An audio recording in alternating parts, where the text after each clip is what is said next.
El zumbido de la campana extractora llevaba ya 40 minutos resonando. Eran las 6:03 de la mañana. El cielo de Carabanchel, en Madrid, aún no se había desprendido de la oscuridad, pero la luz fluorescente de la cocina clavaba la sombra de Elena Morales sobre el suelo de baldosas grises. Elena estaba de pie frente a los fogones. La cinta del delantal, tan descolorida y gastada por los lavados que parecía una gasa vieja, se le clavaba en la carne de la cintura, pero no tenía ni un segundo para ajustársela. En el fuego de la izquierda, un cocido burbujeaba a fuego lento, soltando una espuma blanca y densa. En la placa de inducción de la derecha, una tortilla de camarones chisporroteaba en el aceite. Los bordes empezaban a dorarse. 10 segundos más y se quemaría. Levantó la muñeca y se secó el sudor de la frente con el antebrazo. Tenía las manos pegajosas por el perejil que acababa de picar, y restos verdes se le habían metido bajo las uñas, pero no había tiempo para lavárselas.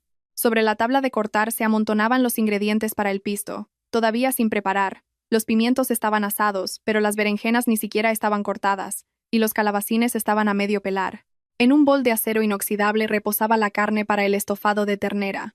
El adobo, una mezcla de vino tinto, zumo de naranja, ajo picado y miel, se infiltraba lentamente entre las fibras de la carne. La había dejado marinando desde las 11 de la noche anterior, y el dolor sordo en su muñeca era el recuerdo de los 20 minutos que había pasado masajeando la pieza. La cocina era demasiado pequeña. En aquel piso viejo, de más de 35 años, la cocina apenas llegaba a los 3 metros cuadrados, y cualquier giro brusco terminaba en un golpe contra algo. Junto al fregadero, en el escurridor, se apilaban ollas y platos en un equilibrio precario. Los botes de especias, en una estantería de plástico en un rincón, estaban pegajosos por una capa de grasa que ningún estropajo podía eliminar. La nevera, encajada en el hueco entre el fregadero y la pared, solo se abría a 45 grados. Para sacar cualquier cosa, tenía que ponerse de lado y estirar el brazo hasta el fondo.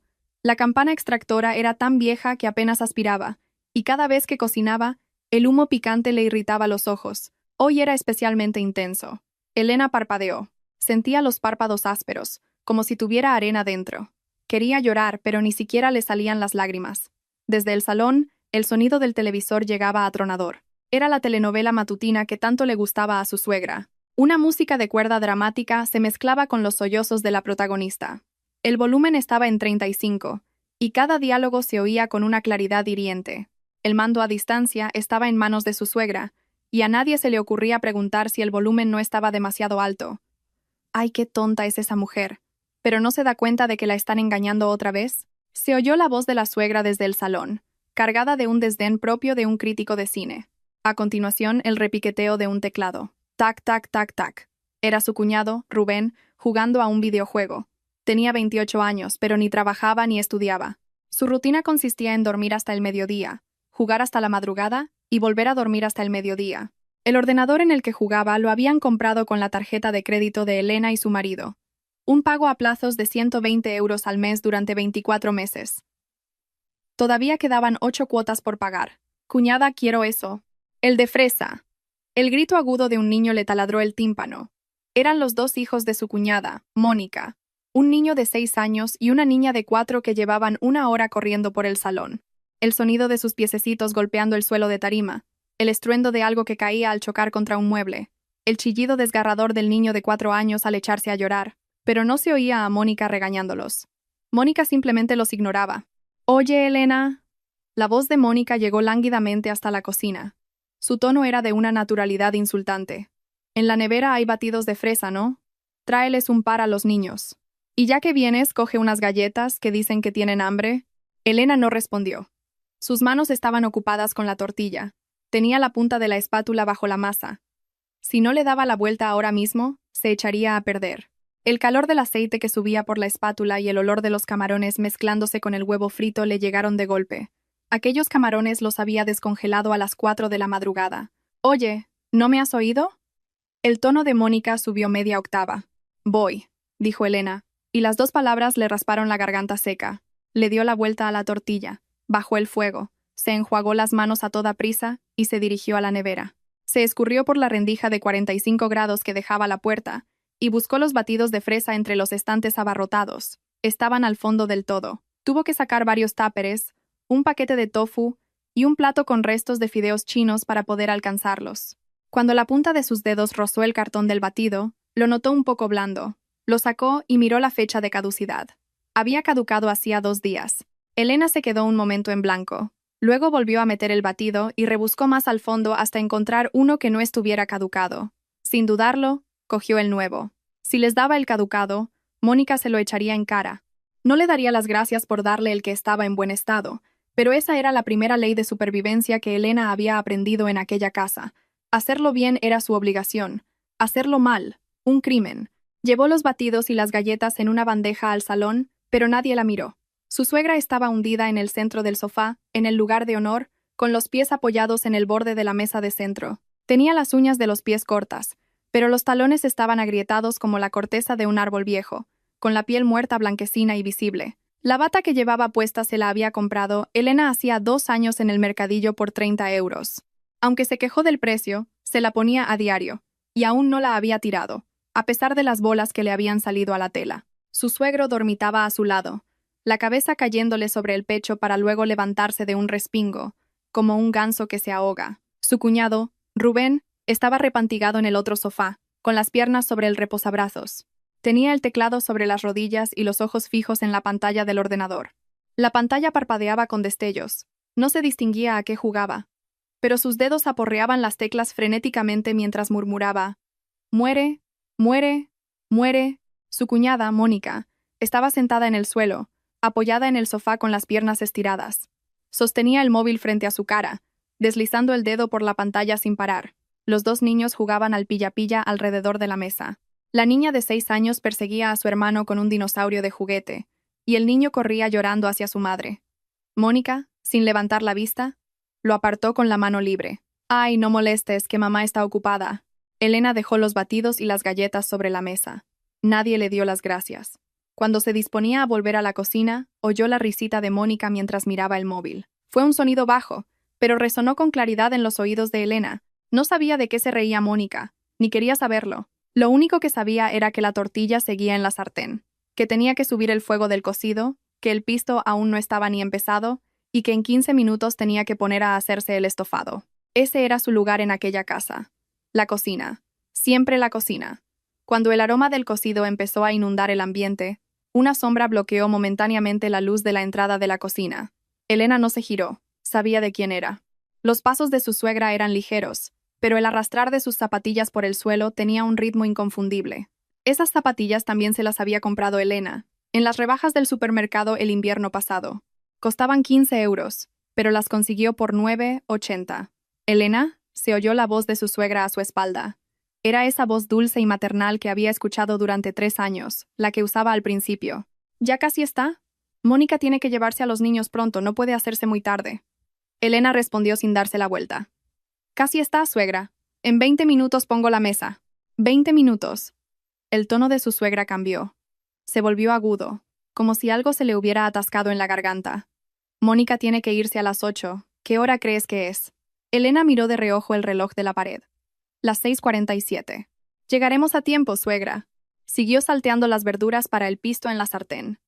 El pimiento ya estaba blando y la berenjena tenía buen color, pero el calabacín se estaba cociendo demasiado y los bordes empezaban a ennegrecerse. Bajó un poco el fuego y añadió una cucharada de aceite de oliva. Su suegra no se fue.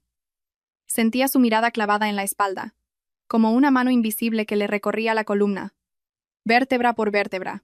«Este estofado». La voz de su suegra se rasgó de repente, volviéndose cortante. Las manos de Elena se detuvieron. Había llegado el momento. Respiró hondo.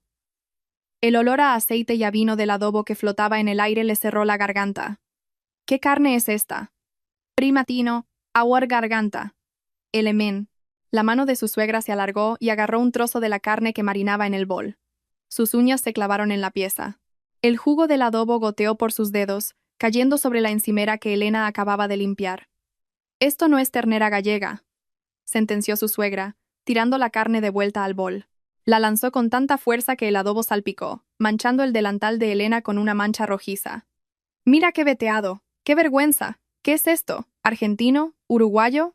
La voz de su suegra fue subiendo de volumen hasta parecer que iba a perforar el techo. «Hoy que Mónica ha venido con los niños después de tanto tiempo, ¿y piensas ponerles esta carne barata?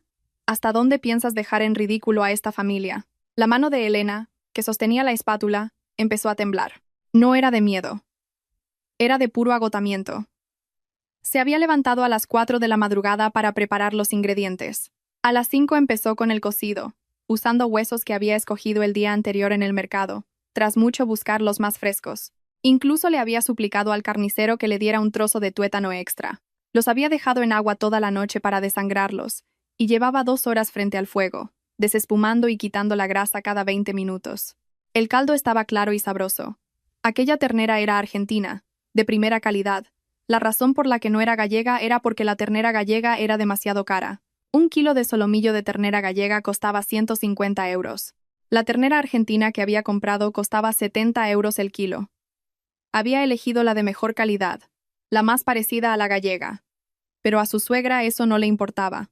Para ella lo único que importaba eran las palabras ternera gallega. ¿No me oyes? El grito de su suegra le retumbó en los oídos. Elena seguía sin darse la vuelta.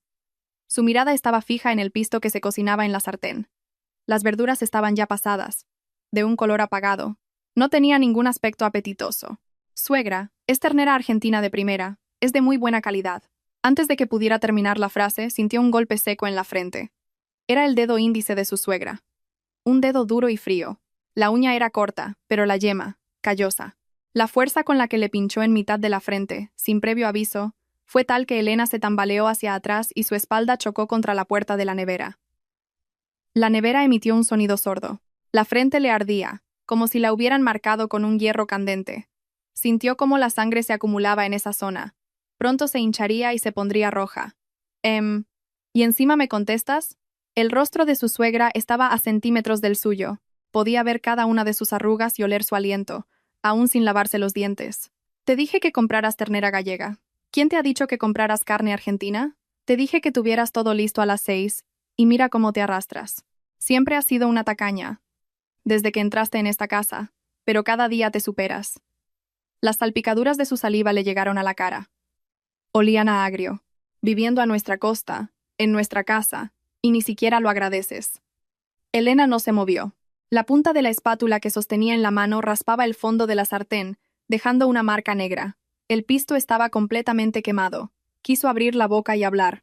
Decirle que la mayor parte de los gastos de esa casa se pagaban con la tarjeta de crédito de su marido, y que esa tarjeta la pagaba ella, que la mitad del dinero que había ahorrado antes de casarse ya se había esfumado en tapar los agujeros de esa familia, que se levantaba cada día a las 4 de la mañana y se acostaba a las 11 de la noche, sin un solo día de descanso. Que en 3 años de matrimonio no había podido visitar a sus padres ni una sola vez en Navidad, pero no dijo nada, ya lo había dicho muchas veces. Y no había servido de nada. A la tortilla le falta perejil. La retahíla de quejas de su suegra continuó. El pisto está pasado. ¿Por qué el caldo del cocido está tan turbio? Y mira qué pintas llevas con ese delantal. ¿Cómo cocinas con algo tan sucio? ¿No tienes dinero ni para comprarte uno nuevo? Elena bajó la cabeza y miró su delantal. Estaba sucio. Manchas de aceite, de adobo, una mancha amarillenta de origen desconocido, pero era el único que tenía. Tenía 2, pero el mes pasado su cuñado había puesto mal la lavadora y uno había salido hecho jirones. No había comprado otro. Porque no tenía dinero.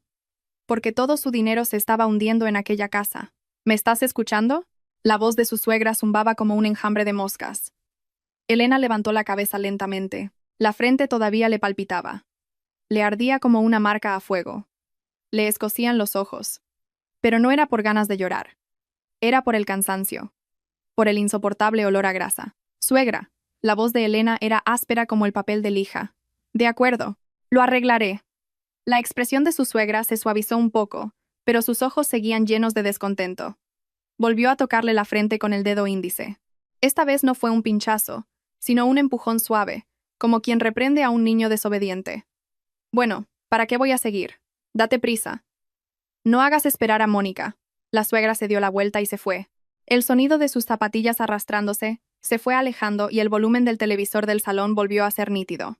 La protagonista de la telenovela seguía llorando, y se oyó a la suegra chasquear la lengua. ¡Ay, qué mujer más tonta! ¿Cómo se puede vivir así? Elena se quedó plantada frente a los fogones, como si estuviera clavada al suelo. El pisto en la sartén estaba carbonizado. Eran las 9:02 de la mañana. Elena estaba limpiando la encimera. El desayuno ya estaba servido. El cocido, la tortilla de camarones, el estofado de ternera, el pisto, una ensalada de pepino, calamares fritos, 3 tipos de encurtidos, 2 aperitivos más y 7 boles de arroz blanco recién hecho. 11 platos en total llenaban la mesa plegable del salón. Había tardado 3 horas y media en prepararlo todo. Pero ella no había podido ni coger la cuchara. Estaba esperando a que el resto de la familia terminara de comer. Esa era la ley de la casa. Primero comía la suegra, luego el suegro, después su cuñada Mónica y los sobrinos, y por último, su cuñado Rubén. Su cuñado ni siquiera se había dignado a sentarse a la mesa. Gritó que estaba ocupado con el juego y que le llevaran el desayuno a su escritorio, así que se lo llevó. Al dejarle el plato, él no apartó la vista de la pantalla. «Los cubiertos», dijo con una voz quejumbrosa, como si le costara un esfuerzo sobrehumano hablar. Elena se detuvo un instante. «Ahora te los traigo». Cuando volvió de la cocina con los cubiertos, el plato ya estaba volcado. El arroz blanco se había desparramado por el teclado, y algunos granos se habían colado entre las teclas. «Joder, ¿por qué lo pones tan al borde? Qué ganas de molestar», gritó el cuñado como un gato al que le hubieran pisado la cola. «Lo has hecho a propósito, ¿verdad? Para joderme». Elena no se defendió. Simplemente se agachó y empezó a recoger los granos de arroz del teclado, uno por uno. Al apoyar las rodillas en el suelo frío de tarima, el frío le traspasó la tela fina del pijama y le llegó hasta los huesos. El olor a perejil de sus uñas se mezcló con el del caldo derramado, creando un aroma nauseabundo. «Déjalo ya, quita. ¡Qué asco!», dijo el cuñado agitando la mano con fastidio. «Sírveme otro plato». Al levantarse, le crujió una rodilla. Era una dolencia crónica, producto de pasar tanto tiempo de rodillas limpiando. Antes de casarse, no la tenía. 9-7. Mientras servía un nuevo plato de arroz, sonó el timbre electrónico de la puerta. Titi-riti. Era la clave de su marido. Reconocía el ritmo. 1994. El año en que él nació. La puerta se abrió y se cerró. Unos pasos pesados como el plomo. El sonido de alguien que arrastra los pies, como si viniera de un larguísimo viaje. La mano de Elena se detuvo sobre el cuenco de arroz. La noche anterior le había enviado 17 mensajes a su marido. El primero, a las 8 de la tarde. «Adrián, ¿dónde estás?». El segundo, a las 8:30, «¿Por qué no contestas?». El tercero, a las 9, «¿Has cenado?». El cuarto, el quinto, el sexto, a la 1 de la madrugada, el 17º, y último mensaje. «Me voy a dormir. Ten cuidado al volver». No hubo ni una sola respuesta. También le llamó 3 veces. La primera, sonó 2 veces, y se cortó.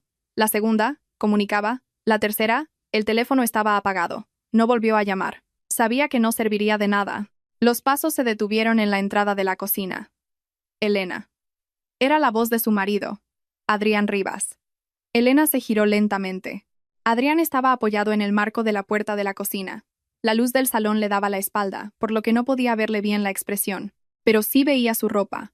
La camisa blanca que llevaba el día anterior estaba arrugada como un pañuelo de papel usado, la corbata torcida y las mangas remangadas hasta los codos de cualquier manera. Y olía. No era olor a tabaco. Tampoco a alcohol.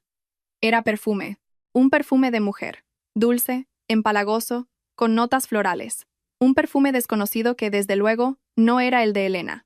Ella conocía ese olor. Lo había olido en su camisa el mes pasado. Cuando le preguntó, le dijo que una compañera de la oficina se lo había rociado por accidente.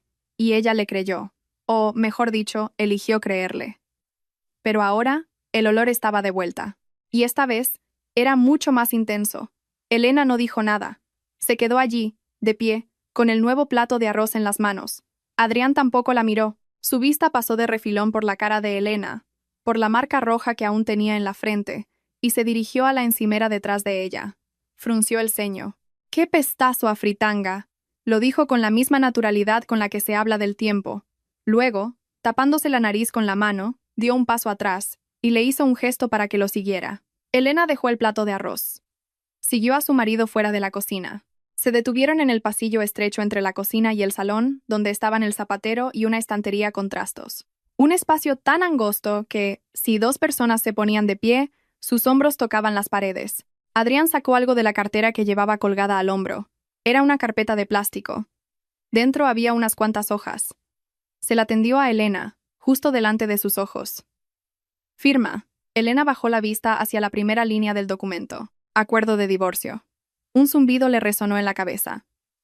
Fue como si algo le hubiera estallado dentro del cráneo, o como si le hubieran echado un cubo de agua helada por la coronilla. Un frío glacial le recorrió el cuero cabelludo hasta la punta de los pies. Levantó la vista y miró a Adrián a los ojos. Él no la evitó, pero tampoco la estaba mirando a ella. Su mirada estaba fija en un punto más allá de su hombro, quizás en el estampado del papel de la pared, o quizás en el vacío. He conocido a alguien, su voz era tan ligera que parecía que estuviera eligiendo el menú del día. Está embarazada. Elena oyó los latidos de su propio corazón. Boom, boom, boom, lentos y pesados, como si alguien le estuviera golpeando el pecho por dentro con un puño. Termina de recoger la mesa, haz la maleta y vete. Tras decir esto, le puso la carpeta en la mano. La esquina del plástico se le clavó en la palma. Era fría y resbaladiza, como la piel de un reptil. Volvió a mirar el acuerdo. La firma de Adrián ya estaba allí, en el apartado del cónyuge A, su caligrafía familiar escrita con tinta negra, la misma firma que había puesto en el certificado de matrimonio. En aquel entonces le había parecido que tenía una letra muy bonita. El apartado de la división de bienes también estaba rellenado. Una cifra le saltó a la vista. 10.000 euros. Como indemnización. 10.000 euros. 3 años de matrimonio. Los 200.000 euros de la fianza del piso, que ella había aportado. Los ahorros que tenía antes de casarse. Los desayunos que preparaba cada día desde las 4 de la madrugada. Las deudas de tarjeta de crédito que había pagado para mantener a flote a esa familia. El trabajo que había dejado. El ascenso que había perdido. Las navidades que no había podido pasar con sus padres. Las lágrimas que había derramado. El valor de todo eso, para él, eran unos míseros 10.000 euros. Una cantidad que en Madrid no alcanzaba ni para la fianza de un estudio. Elena se quedó mirando fijamente esa cifra. Adrián, impaciente, la apremió. Di algo, joder. No te quedes ahí callada. Su voz se elevó. No tengo tiempo. Valeria me está esperando. Valeria. Un nombre que oía por primera vez. Pero no le resultaba del todo desconocido. El mes anterior, había encontrado un ticket en el bolsillo de la chaqueta de su marido. De un bar de copas del barrio de Salamanca. Una botella de whisky. 380 euros. El sueldo de su marido era de 4.000 euros. Se había gastado casi una décima parte en una sola botella. En ese momento, no le preguntó nada. Simplemente guardó el ticket entre las páginas de su diario. Después de ese, aparecieron varios más. Un recibo de hotel, una suite de 500 euros la noche. El recibo de una joyería, una pulsera de 1.200 euros. El de un restaurante, una cena para 2 con velas por 250 euros. No tiró ni uno. Los guardó todos. Ahora mismo, esos recibos estaban escaneados y guardados en una carpeta oculta en lo más profundo de su portátil, bajo el nombre Manuales de Electrodomésticos, junto con los archivos de audio de la caja negra del coche. Había pensado que necesitaba más tiempo para reunir pruebas. No se imaginaba que él iba a destapar sus cartas tan pronto. ¿Sería porque la otra mujer estaba embarazada? ¿O porque él ya no podía soportarlo más? ¿O es que, desde el principio, la existencia de Elena Morales le había importado un bledo? Elena levantó la cabeza lentamente. Miró el rostro de Adrián Rivas. Un rostro que una vez le pareció atractivo y que ahora le resultaba extrañamente ajeno. Tenía unas ojeras oscuras y profundas bajo los ojos. Debía de haber dormido mal. Tenía los labios agrietados y una barba incipiente le ensombrecía la mandíbula. En otro tiempo ese aspecto le habría dado pena. Ahora, le daba náuseas. Adrián. Un sonido metálico le salió de la garganta. Adrián la miró. En sus pupilas se mezcló la irritación con un atisbo de recelo. ¿De cuántos meses está embarazada esa mujer? Su voz era sorprendentemente tranquila. A ella misma le asombró su propia calma. Adrián vaciló. No esperaba esa pregunta. De 2 meses, respondió. 2 meses. Elena hizo cálculos mentales. Hacía 2 meses fue el puente de agosto. Aquel puente, ella se había levantado a las 4 de la mañana para preparar una comida familiar para 20 personas. Hizo 30 croquetas, frió 20 filetes empanados y preparó una paella gigante. En la paella no se suele poner tanta variedad, pero a su suegra le apetecía con de todo, así que le puso de todo. Pasó 12 horas seguidas en la cocina. Solo pudo sentarse a comer algo cuando todos hubieron terminado. Aquella noche, su marido se fue diciendo que tenía un proyecto urgente en el trabajo. Y ella le creyó. Incluso le preparó un tupper con la cena para que se lo llevara. Ahora lo entendía. Aquel tupper debió de acabar en la basura de la entrada de la oficina. Y él se fue con esa tal Valeria. Hacía 2 meses, mientras ella se dejaba los brazos haciendo croquetas, él estaba por ahí, haciéndole un hijo a otra mujer. A Elena le entró la risa. Empezó como una tos contenida, un pequeño carraspeo, pero fue creciendo, volviéndose más aguda, hasta convertirse en una carcajada histérica que resonó en el estrecho pasillo. El rostro de Adrián se contrajo. ¿De qué te ríes? Retrocedió un paso y chocó contra el zapatero. Algo dentro del mueble sonó con un ruido sordo. Elena no respondió. Siguió riendo. Las lágrimas le resbalaban por las mejillas. Pasaron por sus pómulos, cansados por el humo de la cocina, por la frente que su suegra le había pinchado, y cayeron, gota a gota, sobre el acuerdo de divorcio, emborronando la cifra de 10.000 euros. De repente, como por arte de magia, la risa cesó. Como una luz que se apaga de golpe, su rostro volvió a una quietud mortal. Bajó la vista al acuerdo, y luego la levantó de nuevo hacia Adrián. «De acuerdo», dijo. Adrián parpadeó, desconcertado. No se esperaba una aceptación tan fácil. ¿Estás de acuerdo? Te daré el divorcio». La voz de Elena era seca. «Pero no con este trozo de papel». Dobló el acuerdo por la mitad y se lo metió en el bolsillo del delantal. El rostro de Adrián se crispó en una mueca de enfado. «¿Qué dices? Eso lo ha redactado un abogado». «Legalmente, un abogado», le interrumpió Elena. «Pues pregúntale a ese abogado si este acuerdo tiene algún sentido. La fianza del piso, 200.000 euros. El contrato está a mi nombre y el dinero lo puso mi familia. Tú no pusiste ni un céntimo. ¿Y ahora me echas con 10.000 euros?» Adrián abrió la boca para responder, pero la volvió a cerrar. Su cara se puso roja y luego pálida. «Esta es mi casa. La casa de mi familia. Adrián», dijo Elena, pronunciando cada sílaba. «Tú no tienes nada. Mi sueldo lo administra mi madre, y tus tarjetas de crédito están todas al límite. No tienes ni para pedir una pizza a domicilio. ¿Con qué dinero piensas mantener a tu verdadero amor?» El rostro de Adrián estaba a punto de estallar. Sus labios temblaban, pero parecía no encontrar palabras para rebatirla. Elena no le dio más tiempo. Se dio media vuelta y entró a zancadas en la cocina. Sobre el fuego, el cocido hervía a borbotones. El vapor empujaba la tapa, que traqueteaba, y una humareda blanca salía con furia. Elena se plantó frente a la cocina y se desató el nudo del delantal. Aquel delantal gris y descolorido que había usado durante 3 años. Lo hizo una bola en su mano, y lo arrojó dentro de la olla hirviendo. La tapa de la olla salió disparada, golpeó la pared con un estruendo metálico y cayó al suelo, girando como una peonza. El caldo hirviendo salpicó por todas partes. Chisporroteó al caer sobre los fuegos encendidos y dejó manchas blancas en los azulejos de la pared. El salón se quedó en silencio de repente. El sonido del televisor seguía, pero los diálogos de la telenovela se habían convertido en un murmullo de fondo. El tecleo del videojuego se detuvo. Los lloros de los niños también cesaron. Y entonces, se oyeron pasos. Pasos apresurados, de varias personas a la vez. La suegra fue la primera en entrar en la cocina. Tenía la cara roja como un tomate y los ojos desorbitados. «Elena, ¿te has vuelto loca? ¿Qué demonios estás haciendo?» Detrás de ella, su cuñada Mónica, con el niño de 4 años en brazos, se tapaba la boca con la mano. El niño, aterrorizado, tenía la cara pálida y contenía la respiración. Los ojos de Mónica iban y venían, de Elena a la olla volcada. El suegro se había levantado del sofá, pero no se acercó. Se quedó a distancia, observando la escena con el ceño fruncido. El cuñado también había dejado de jugar y se limitaba a mirar por encima del hombro, antes de volver a fijar la vista en su pantalla, como si la cosa no fuera con él. Elena estaba de pie, inmóvil, frente a la cocina. Tenía el pelo revuelto, y el flequillo, empapado en sudor, se le pegaba a la frente. Sin el delantal, se veía su pijama viejo, con las manchas del caldo recién salpicado. Su aspecto era un desastre, pero su mirada estaba en calma, una calma gélida que nunca antes le habían visto. «Suegra». Su voz, que salió de la cocina, no era ni alta ni baja, pero se clavó con nitidez en los oídos de todos. «Su hijo dice que ya no me quiere», señaló con el dedo a Adrián, que seguía apoyado en el marco de la puerta, con la cara lívida y la carpeta de plástico aferrada en la mano. «Dice que ha encontrado a una mujer a la que ama, que está embarazada, y que hoy, después de servir la comida, haga la maleta y me vaya». El rostro de la suegra se endureció. Sus labios temblaron, pero no le salían las palabras. Su mirada iba de su hijo a su nuera, para finalmente detenerse en Adrián. «Adrián, ¿qué significa esto?» Adrián frunció el ceño.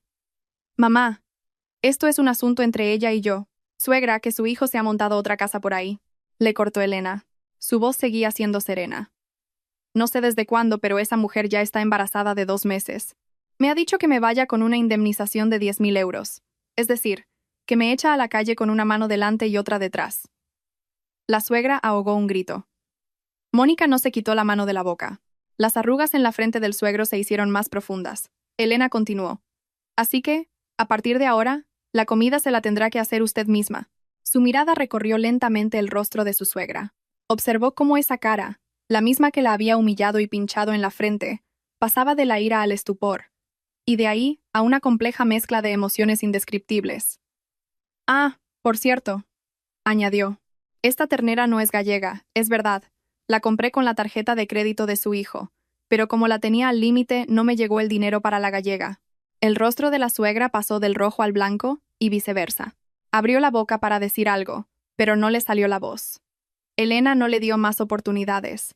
Se dio la vuelta y salió de la cocina. Sus pasos eran ligeros, pero firmes. Cruzó el estrecho pasillo y entró en el dormitorio conyugal. El dormitorio era pequeño, una cama de matrimonio, un armario y un pequeño escritorio. Eso era todo. Sobre el escritorio estaba el portátil que se había comprado con sus ahorros antes de casarse. El portátil que contenía todas las pruebas. Del fondo del armario sacó una bolsa de viaje que ya tenía preparada. La había preparado la semana anterior. Sabía que un día como este llegaría. No era la primera vez que sospechaba de la infidelidad de su marido. Hacía un mes, mientras ordenaba los bolsillos de su traje, encontró la tarjeta de un hotel. Un hotel boutique en el barrio de Salamanca. No era un hotel con el que su empresa tuviera convenio, ni un lugar donde uno se aloja por un viaje de trabajo. En ese momento, no montó ninguna escena. Hizo una foto de la tarjeta en silencio y la volvió a dejar en su sitio. Al día siguiente, mientras él se duchaba, cogió su móvil con la excusa de mirar la hora. En la pantalla apareció la notificación de un mensaje. El remitente era un simple emoticono de corazón. La vista previa del mensaje era corta. Cariño, esta noche. Sintió un vuelco en el corazón, pero no mostró ninguna alteración. Dejó el móvil en su sitio y actuó como si no hubiera visto nada. Durante las semanas siguientes, empezó a observar cada uno de sus movimientos. Sus horas de llegada eran cada vez más tardías, e incluso había noches que no volvía. El olor a perfume dulce y empalagoso en sus camisas se hizo más frecuente. Él evitaba su mirada, bajaba la voz cuando hablaba por teléfono en casa, y siempre dejaba el móvil boca abajo. Ella empezó a reunir pruebas. Grabó en secreto las conversaciones de la caja negra del coche, activando la función de grabación. Una vez, él llevó a esa mujer en el coche, y la conversación que mantuvieron quedó grabada al detalle. Hizo capturas de pantalla de sus conversaciones de mensajería, aprovechando los momentos en que él se duchaba para desbloquear el móvil con su huella. Tenía apenas 3 minutos, pero fueron suficientes para fotografiar las páginas más incriminatorias. Los recibos y extractos de la tarjeta los fue recogiendo de sus bolsillos, de la basura y de la aplicación del banco. Todas las pruebas fueron fotografiadas y organizadas en una clara línea de tiempo. Guardó todo el material en una carpeta encriptada en su portátil, hizo una copia de seguridad en la nube y se lo envió a su propio correo electrónico. Un triple sistema de seguridad. Se había preparado para el peor de los casos. Y ahora que el peor de los casos había llegado, se sorprendió de su propia calma. Metió el portátil en la bolsa. Luego, del fondo de un cajón, en un compartimento secreto que su suegra desconocía, sacó su libreta de ahorros y su sello personal, la cartera, el DNI, el cargador del móvil y un par de mudas. Tardó menos de 5 minutos en meter todas sus cosas en la bolsa. La ropa que quedó en el armario era, en su mayoría, la que su suegra le había obligado a comprar después de casarse. Ropa que según ella debía llevar porque, si la mujer de mi hijo va hecha una defecio, la gente hablará mal de nosotros. No se llevó nada de eso. Esa ropa era como una cárcel que le oprimía el cuerpo. Abrió la puerta del dormitorio. Adrián estaba bloqueando el paso. Tenía la cara pálida y los labios apretados en una línea recta. Elena. Su voz era un susurro grave, forzado a salir entre los dientes. ¿Qué estás haciendo? Al menos termina de prepararlo todo antes de irte. Aparta. Su voz era serena. Adrián se quedó inmóvil. Nunca había oído a su mujer hablarle en ese tono. Estaba acostumbrado a su sumisión, a su paciencia, a su capacidad para soportar en silencio cualquier trato injusto. He dicho que te apartes. Los ojos de Elena se clavaron en los suyos. En su mirada no había ira, ni súplica, ni tristeza, solo una ruptura fría y absoluta. Adrián instintivamente se hizo a un lado. Elena pasó junto a él. Al rozar su hombro con el brazo, El tenue olor a perfume que él desprendía le llegó a la nariz. No se detuvo. Cruzó el salón, observando de reojo a todos los presentes. La suegra, sentada en el sofá, agarrándose el pecho y murmurando: «¡Qué desastre de familia! ¡Qué vergüenza!». El suegro, de pie junto a la ventana, con las manos en la espalda, sin mirarla. La cuñada, con los dos niños en brazos, mirándola con una expresión compleja. El cuñado, que ya había vuelto a su juego, tecleando frenéticamente. Elena llegó a la entrada, se agachó y se puso los zapatos. Unos zapatos planos y negros, con el tacón un poco desgastado. Los mismos que se había comprado para su boda hacía 3 años. Se enderezó y pulsó el botón para abrir la puerta. Clic. La puerta se abrió. Una ráfaga de aire frío de principios de otoño entró por el resquicio y le refrescó las mejillas, castigadas durante 3 horas por el humo de la cocina. «Elena». A su espalda, el grito agudo de su suegra se le clavó como un dardo. «¿De verdad te vas a ir así? ¿Piensas dejarnos en ridículo de esta manera?». Elena no se dio la vuelta. «Me voy porque su hijo me ha echado, suegra». Su voz era baja, pero en el silencio de la entrada resonó con claridad.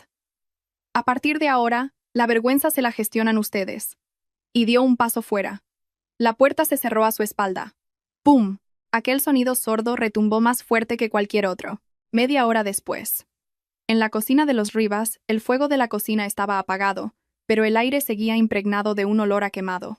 El caldo de la olla volcada se había solidificado sobre la encimera, formando una película blanca, y algunas gotas habían chorreado hasta los armarios inferiores.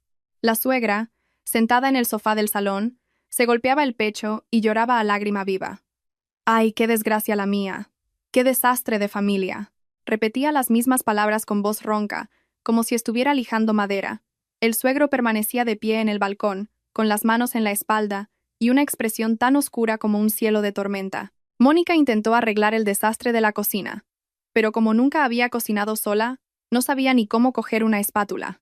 El cocido estaba inservible, la tortilla se había quedado fría y gomosa, y el pisto estaba carbonizado. Lo único que se podía comer era el estofado, pero nadie tenía ganas de comer. Los 2 niños lloraban de hambre.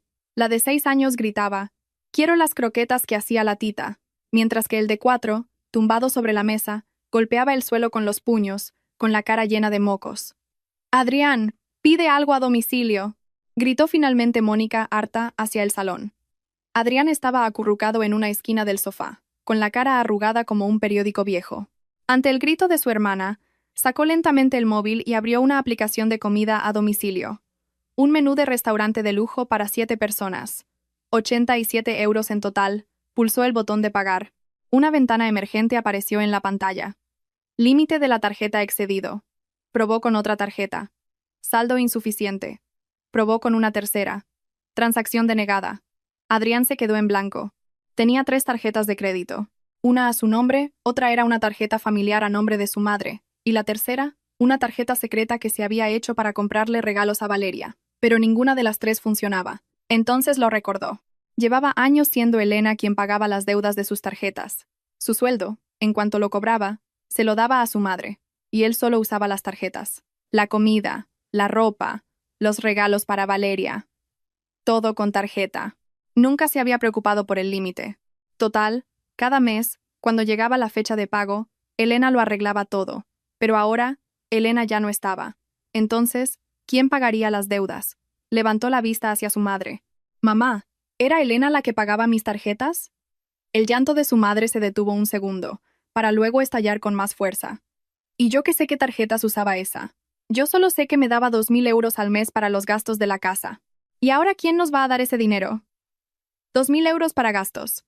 A Adrián le pareció que le clavaban una aguja en el cerebro. 2.000 euros. Su sueldo neto era de unos 3.700 euros. Pensaba que le daba todo ese dinero a su madre, pero ahora se daba cuenta de que los 2.000 euros que recibía su madre eran un dinero aparte que le daba Elena. Entonces, ¿y su sueldo? Repasó los últimos años. Lo que gastaba cada mes con la tarjeta rondaba entre los 1.500 y 2.000 euros. Si Elena pagaba sus deudas de la tarjeta cada mes, y además le daba a su madre 2.000 euros para los gastos, eso sumaba un mínimo de 3.500 euros. 3.500 euros. ¿De dónde sacaba Elena tanto dinero? Había oído que tenía algunos ahorros de antes de casarse, pero nunca le había preguntado la cantidad exacta. Después de casarse, no trabajó. Bueno, Quería trabajar, pero su madre se lo impidió, diciendo que una mujer casada que anda por ahí fuera da mala imagen a la familia. Entonces, ¿todo ese dinero salía de los ahorros de Elena? Y si era así, ¿cuánto le quedaría? Adrián, ¿no pides la comida? La voz irritada de su hermana volvió a sonar. Adrián levantó la cabeza y balbuceó. No, no me deja. Dice que he superado el límite. La cara de Mónica se desfiguró. ¿Qué? ¿Límite excedido? ¿Pero cuánto ganas tú que no tienes ni para pedir una cena? Era Elena la que pagaba mis tarjetas. La voz de Adrián se fue apagando. Y ahora que no está, los ojos de Mónica se abrieron como platos. El llanto de la suegra cesó de golpe. Un silencio extraño se apoderó del salón. Solo los dos niños seguían llorando a gritos, y sus llantos sonaban ahora especialmente agudos. Finalmente, Mónica, apretando los dientes, sacó su propio móvil y pidió 7 bocadillos y 7 refrescos. Total, 28 euros. Aquel día, la familia Rivas comió sentada alrededor de la mesa del salón, en silencio, unos bocadillos fríos y unos refrescos desbravados. El sobrino de 4 años dio un mordisco a su bocadillo y, asqueado por el pepinillo, lo escupió y se quejó. «Mamá, esto no me gusta. Quiero la tortilla de la tita». Mónica, con el rostro inexpresivo, le volvió a meter el pepinillo en la boca. «Cómetelo y calla». Al día siguiente, a las 10 de la mañana, sonó el timbre. Adrián abrió la puerta y se encontró a un hombre de unos 50 años, con el pelo canoso y una cazadora gris, que sostenía un sobre. ¿Es usted Adrián Rivas? ¿Sí? ¿Quién es? Soy el propietario de este piso, dijo el hombre con expresión seria. He venido a hablarles sobre el contrato de alquiler. El corazón de Adrián dio un vuelco. Sabía que el piso era de alquiler, pero nunca se había preocupado por los detalles del contrato. Cuando se casaron, su madre le dijo que la fianza la había pagado la familia y que no se preocupara. Así que no se preocupó. «Pase, por favor». Llevó al propietario al salón. Sus padres también estaban en casa. Al ver al hombre, una sombra de inquietud cruzó sus rostros, pero la disimularon rápidamente. El propietario se sentó y sacó un contrato del sobre. «Señor Rivas, ¿sabe a nombre de quién está este contrato de alquiler?» Adrián negó con la cabeza. «A nombre de Elena Morales». El propietario señaló la firma al final del contrato. La fianza de 200.000 euros. El ingreso también se hizo desde una cuenta a nombre de Elena Morales. Así consta en el contrato. Adrián se quedó paralizado. Miró el contrato. Una firma familiar. Elena Morales, su mujer. No, la mujer a la que había intentado echar de casa el día anterior exigiéndole el divorcio. Se le secó la boca. ¿No lo había pagado mi familia? Pregúnteselo a sus padres, dijo el propietario con un tono neutro pero cortante. Adrián se giró para mirar a su madre. La cara de su madre estaba roja como un pimiento. «Bueno», empezó a balbucear, «es que en ese momento no teníamos liquidez y tus suegros, por el bien de su hija, se ofrecieron a adelantarlo». ¿Adelantarlo? La voz de Adrián se quebró. ¿200.000 euros? ¿Así, sin más? Con la idea de devolvérselo más adelante, claro. La voz de su madre era un susurro. El propietario carraspeó para llamar la atención. «Señor Rivas, ¿hay algo más?»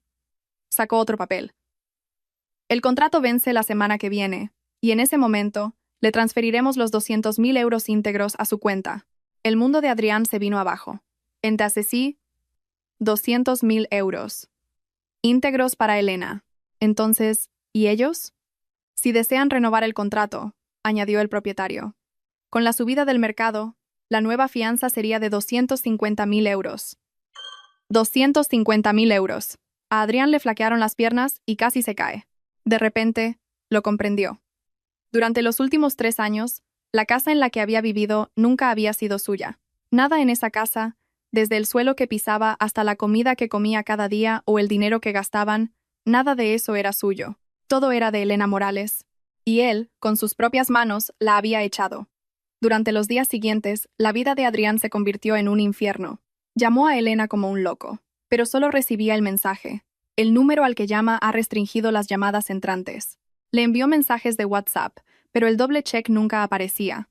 Intentó buscarla en redes sociales, pero ya lo había bloqueado. Fue hasta casa de sus suegros, y esperó 2 horas sentado en el portal, pero su cuñado lo encontró y casi lo agarra por el cuello. «Lárgate de aquí ahora mismo». El grito de su cuñado retumbó en el rellano. «Si te vuelvo a ver por aquí, llamo a la policía». Salió de allí corriendo. Sin un lugar a donde ir, pensó en Valeria. Sí, la mujer que llevaba a su hijo, la mujer que creía que era su verdadero amor. Hizo memoria y se dirigió al bar de copas donde ella trabajaba. En la entrada, dos mujeres con vestidos ajustados y mucho maquillaje lo miraron con interés, pero tras un rápido escrutinio de su camisa arrugada y su barba de varios días, perdieron todo el interés. Disculpen, ¿está Valeria? Las dos mujeres se miraron. ¿Valeria? ¿Quién la busca? Soy su novio. Las dos soltaron una carcajada al unísono. Su risa, aguda y burlona, resonó en el callejón. ¿Su novio? Vaya, sí que tiene novios la Valeria. Espera, ahora te la llamo. Poco después, Valeria salió del local. Llevaba una minifalda de lentejuelas brillantes, tacones de aguja de 10 centímetros y los labios pintados de un rojo sangre. No se parecía en nada a la imagen dulce e inocente que Adrián recordaba. En cuanto lo vio, su expresión se endureció. Adrián, ¿qué haces aquí? Valeria. Adrián se acercó e intentó cogerle la mano. Me he divorciado de Elena. Ahora podemos estar juntos. ¿Divorciado?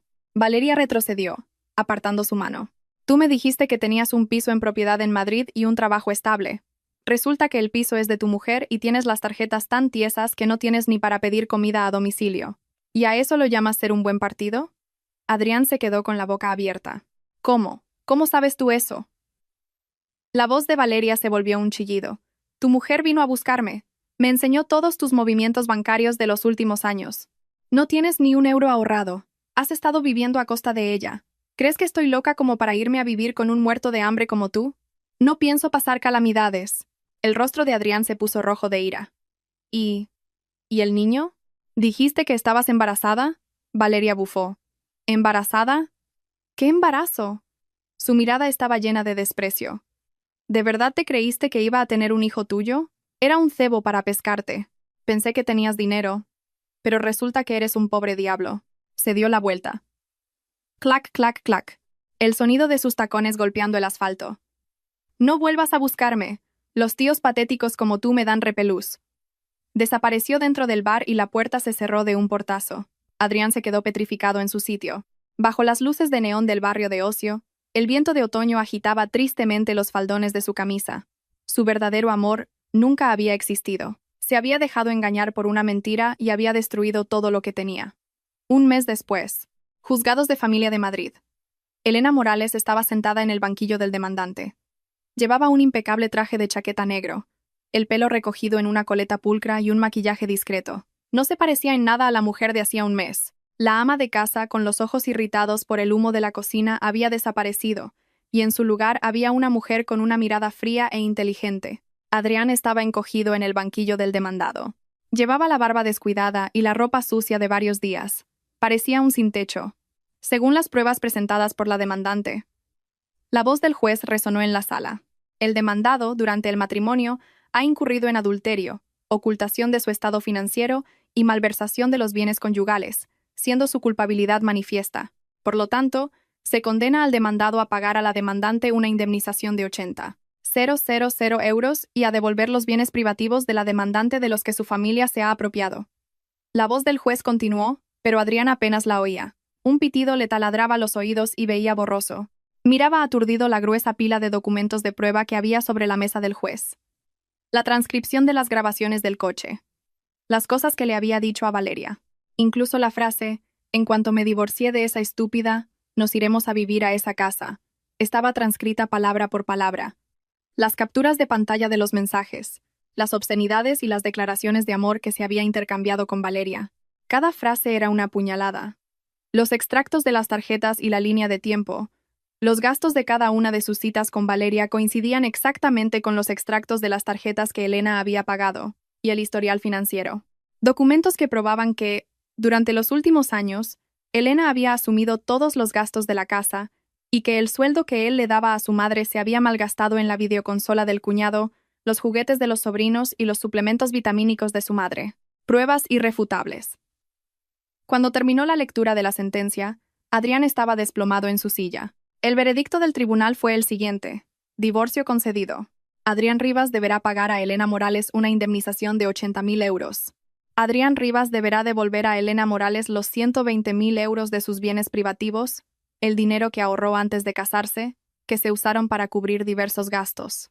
La fianza de 200.000 euros del piso de alquiler será devuelta íntegramente a Elena Morales. Además, Debido al impago de las deudas de sus tarjetas de crédito, todas las cuentas bancarias de Adrián Rivas quedan embargadas hasta que la deuda sea saldada. Cuando Adrián salió del juzgado, el cielo estaba gris y empezaba a llover. No tenía paraguas. El agua le resbalaba por la cara. No sabía si era lluvia o lágrimas. Pasó otro mes. La familia Rivas fue desahuciada del piso de Carabanchel. El propietario recuperó la vivienda y la fianza de 200.000 euros fue devuelta íntegramente a Elena Morales. Los Rivas no solo no tenían los 250.000 euros para renovar el contrato, sino que no tenían dinero ni para la fianza de un alquiler en ningún lugar de Madrid.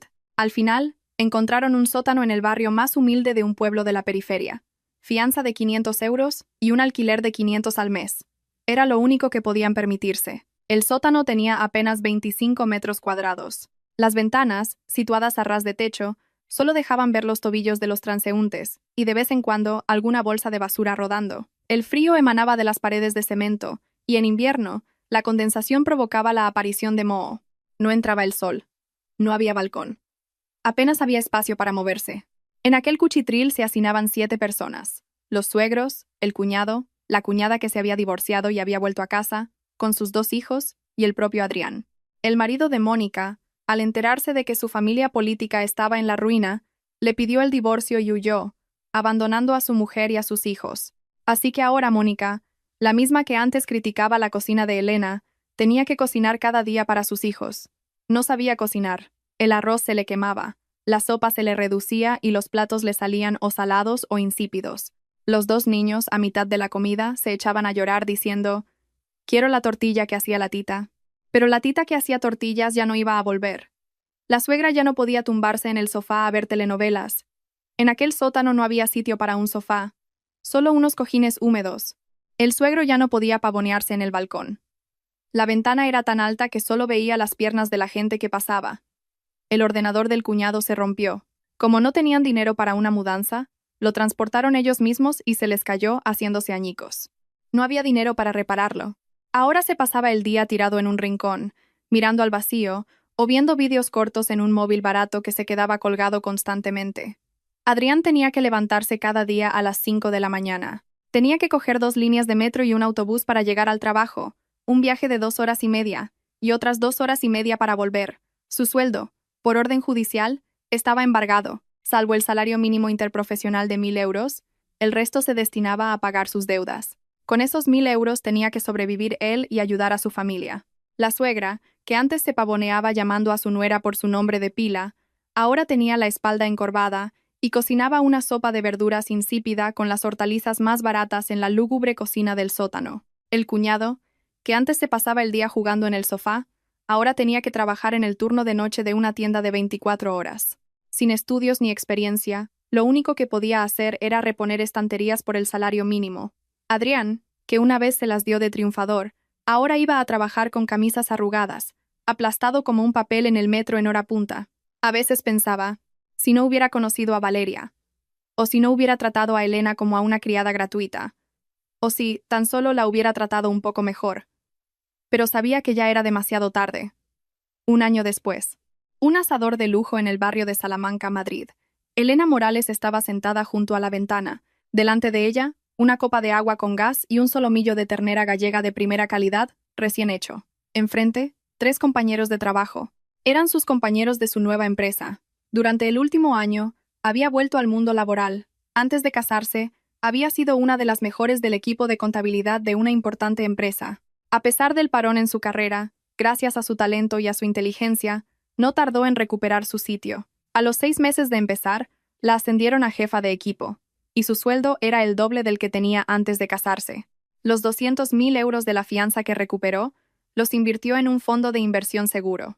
Solo con los beneficios, tenía suficiente para vivir cómodamente con sus padres en un piso de alquiler en una buena zona de Madrid.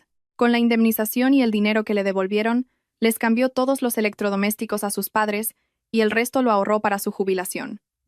Ya no necesitaba depender de nadie. Se ganaba la vida con su propio esfuerzo. Ayudaba a sus padres y vivía mejor que nunca. El pelo largo que su suegra le había obligado a dejarse porque el pelo corto es de mujerzuelas, se lo había cortado.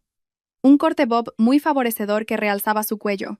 La ropa sosa y anticuada que le habían impuesto, la tiró toda.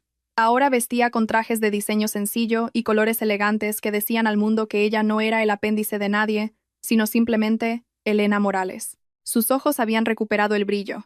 Ya no eran los ojos enrojecidos e irritados por el humo de la cocina, sino unos ojos llenos de confianza y serenidad. «Jefa, te he enviado por correo el presupuesto del cliente. Échale un vistazo cuando puedas», le dijo un compañero. Ella salió de sus pensamientos. «Claro, lo miro de camino a casa». Sonrió, asintió y dio un sorbo al agua con gas. Las burbujas le estallaron en la lengua, dejando un refrescante sabor a limón. Cogió los cubiertos para cortar la carne, pero al hacerlo, su mirada se desvió distraídamente hacia la ventana. Su mano se quedó suspendida en el aire. En la acera de enfrente, un hombre caminaba contra el viento frío. Llevaba una chaqueta de traje holgada y pasada de moda sobre una camisa descolorida. Tenía una mancha de origen desconocido en el hombro, el pelo revuelto, la barba sin afeitar, y en su rostro, un cansancio profundo, casi grabado en los huesos. Llevaba un maletín viejo y caminaba arrastrando los pies, como si cargara con un peso invisible. Era Adrián Rivas. Elena lo miró durante unos 3 segundos. En esos 3 segundos, un torbellino de recuerdos la asaltó. Las madrugadas a las 4 de la mañana, cocinando, la frente dolorida por el pinchazo de su suegra, el repugnante olor a perfume en sus camisas, aquel frío acuerdo de divorcio. Recoge la mesa y vete. Y entonces, los recuerdos se retiraron, como la marea, limpiamente, sin dejar rastro. Adrián también pareció sentir algo. Se detuvo y levantó la vista hacia el gran ventanal del restaurante, y la vio. Ella también lo vio a él, a través del cristal transparente, a través de los 8 carriles de la Castellana, a través de un año de distancia. Sus miradas se cruzaron en el aire. Adrián se quedó helado. La mujer que estaba dentro, con un traje elegante que le sentaba como un guante, el pelo corto y brillante, una sonrisa serena. Delante de ella, un plato de carne cara, charlando con sus compañeros. Estaba deslumbrante. Tan deslumbrante que su propia miseria se le antojó insoportable. Fuera, el viento de otoño era cortante como un cuchillo y se le colaba por la camisa, mientras que dentro, bajo la cálida luz del restaurante, las mejillas de ella tenían un ligero rubor. Recordó su luna de miel 3 años atrás. También estuvieron sentados en un restaurante como ese, pero entonces era él quien estaba sentado enfrente, y brindaban con champán mientras él le prometía que la haría feliz. Ahora ella parecía feliz, solo que en esa felicidad él ya no estaba. Adrián sintió que se le humedecían los ojos. Quiso abrir la boca y decir algo. Quiso gritar su nombre a través del cristal, preguntarle cómo estaba, decirle que lo sentía. Pero no pudo decir nada. Sabía que, aunque lo dijera, ella no lo oiría, y que, aunque lo oyera, no le importaría. Él era solo un transeúnte, un extra en una vida que él mismo había arruinado. Elena, al mirar a aquel hombre tiritando de frío, no sintió nada. Ni odio, ni rencor, ni pena, ni satisfacción. Solo un vacío sereno. Apartó la vista y la dirigió de nuevo a su plato. Cortó un trozo de carne perfectamente hecho y se lo llevó a la boca. La ternera, jugosa y tierna, de la mejor calidad. La masticó lentamente. «Jefa, ¿qué mirabas?», le preguntó un compañero con curiosidad. Elena esbozó una leve sonrisa y levantó su copa de agua. «Nada», dijo. «Me he confundido de persona». Fuera, Adrián observó durante un buen rato la espalda de ella, que ya no le prestaba atención. El viento le abofeteó la cara. Las lágrimas que se le habían acumulado en los ojos le resbalaron por las mejillas y se enfriaron. Había perdido a la mujer que lo había dado todo por él. Había perdido un hogar cálido. Había perdido la felicidad sencilla que podría haber tenido. Y ella. Ella por fin había salido de aquella asfixiante prisión y vivía la vida que siempre había deseado. La luz del restaurante era cálida. El viento de la calle, frío. 2 mundos separados por un cristal. 2 mundos que ya nunca volverían a encontrarse. Adrián se dio la vuelta lentamente y empezó a caminar. Su figura, que se perdía entre la multitud, se fue haciendo cada vez más pequeña, hasta desaparecer engullida por la marabunta de Madrid. Aquella noche, Elena volvió a casa, un ático en un rascacielos de Madrid, desde cuyo ventanal se veía toda la ciudad iluminada. Sus padres ya estaban durmiendo, y en el salón solo quedaba encendida una lámpara de pie, que proyectaba una luz tenue. Fue a la cocina, sacó agua helada de la nevera, y se sirvió un vaso. El agua fría le recorrió la garganta, despejándole la mente. Con el vaso en la mano, se acercó a la ventana. Las luces de Madrid se extendían a sus pies como un manto de estrellas. Los faros rojos de los coches que circulaban por las grandes avenidas fluían como un río de lava. En la lejanía, en las ventanas iluminadas de los rascacielos, se intuían miles de historias diferentes. Pensó en la mujer que era un año atrás, en la cocina de aquel piso viejo de Carabanchel, llorando por el humo, con la muñeca dolorida y soportando los desprecios de su suegra. En aquel entonces, pensaba que esa era su vida, que su destino era cocinar toda la vida, aguantar humillaciones y ser desechada como un trapo viejo. Pero no. Eligió levantarse. Eligió contraatacar. Eligió salir de la cárcel que la explotaba y vivir su propia vida. Ahora, estaba de pie, en un piso 23, contemplando Madrid. Ya no necesitaba el permiso de nadie. Ya no tenía que preocuparse por la opinión de nadie. Era, simplemente, Elena Morales. Fuera, el viento soplaba con fuerza, pero tras el doble acristalamiento, todo era silencio y calidez. Contempló las luces y esbozó una leve sonrisa. No era una sonrisa de burla, tampoco de victoria. Era una sonrisa serena, que nacía de lo más profundo de su ser, la sonrisa de la libertad. La noche avanzó. Las luces de la ciudad se fueron apagando. Elena dejó el vaso y fue a su dormitorio. La cama estaba hecha impecablemente, y en la mesilla de noche había un libro a medio leer. Se tumbó, leyó un par de páginas, cerró el libro y apagó la lámpara. En la oscuridad, cerró los ojos. El silencio era reconfortante. No había quejas de su suegra, ni la indiferencia de su marido, ni el zumbido de la campana extractora, solo el sonido de su propia respiración tranquila, y se durmió.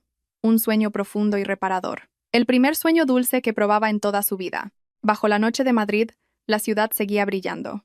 Alguien, entre las luces, empezaba una nueva vida. Alguien, en la oscuridad, lamía las heridas del pasado. Alguien había encontrado la felicidad que merecía, y alguien había pagado el precio que le correspondía.